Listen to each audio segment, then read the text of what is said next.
There's something you don't really understand about identity until you're responsible for someone else's, not just who you are, but who they will become.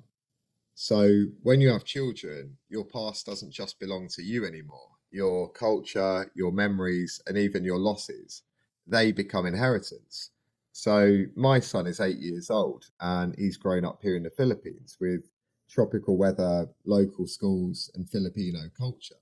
But at home, his world is very different. We speak English, we joke in British humour, and we stay up late to watch QPR football matches from the other side of the world. But none of that started with football fandom. In fact, it all started with something much simpler. So, here in the Philippines, basketball is everywhere. Most of the kids grow up immersed in it, but he's never connected with it at all. And it wasn't until I started kicking a football around with him, just the basics, that something clicked. And once it did, that was it. The club, the kits, the late nights watching matches, all of that came later, which to me shows that identity doesn't always arrive through instruction. Sometimes it shows up through recognition because to him, this isn't foreign, it's family. But his life isn't one dimensional because even though he looks English and speaks English at home, his school, his friends, and his environment are all Filipino. So, along with speaking English at home, he speaks the regional dialect here, Ilonggo, with his family, and he learns the national language, Tagalog, at school. So, he moves between languages all day, and that's not confusion, it's range.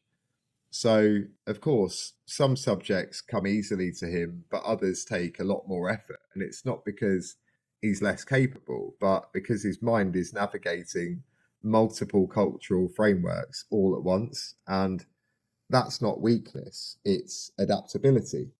And yes, he does look different here, which means attention, sometimes positive and sometimes not. But what matters most is that he knows where he comes from, not just geographically, but emotionally. He knows about my parents, the grandparents that he never got to meet. He knows about England, about football, and about the humour and the stories that don't exist here. Because identity isn't just about where you are, it's about what you're given and what you carry forward. So one day he might live in England or he might not. But if he does, I don't want him to feel like a stranger there. And if he stays here, I don't want him to lose that part of himself either.